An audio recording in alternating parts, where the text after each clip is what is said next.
అందరికీ ఉగాది చెప్పా హ్యాపీ ఉగాది ఉగాది శుభాకాంక్షలు. కొత్త సంవత్సరం అంటే ఇదే కదా, ప్రకృతి అంతట్లో కూడా మార్పు వస్తుంది అనమాట.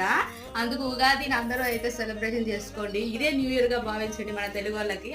ఇంకా మకర రాశి వాళ్ళకైతే నిన్నటితో 8 ఏళ్ళ నుంచి పట్టిన ఏళ్ళు నడిసేనంతా పూర్తయిపోయింది. ఈ రోజు నుంచి వాళ్ళు లక్కీగా కొత్త జీవితాన్ని కొత్త సంవత్సరం నుంచి అయితే స్టార్ట్ చేయొచ్చు. ఎంత హ్యాపీగా ఉందంటే నాకు. మా ఆయన కూడా మకర రాశిని, మా ఆయన చెప్పొద్దు అన్నాడు, మీరు చెప్పరు కదా. ఇంకా పండగకి వచ్చేసి కొత్త గొలుసులు తీసుకోలేదు, నేను మన శాలరీ వచ్చినప్పుడే తీసుకున్నాను. ఎప్పుడెప్పుడు పండుగ వస్తుందా అని వెయిట్ చేస్తూ ఈ రోజు అయితే వేసుకునేసాను అనమాట. ఇంకా పండగ స్పెషల్ స్వీట్ ఏంటంటే నేను మామూలుగా బొబ్బట్లు చేసానా, బూరలు చేసానా, లేదంటే గులాబ్ జామ్ చేసానా అని మా ఆయన అడిగితే, మా ఆయన చాలా రోజుల నుంచి గులాబ్ జామ్ అడుగుతున్నాడు. మనకు కూడా ఈజీ ప్రాసెసే కదా అని అయితే చేస్తూ ఉన్నాను. మా ఆయన స్నానం చేసి వచ్చేలోపు గులాబ్ జామ్ అయిపోయింది. నమ్మరు కాదు, వీడియో అయితే పెడతాను, ఖచ్చితంగా చూడండి.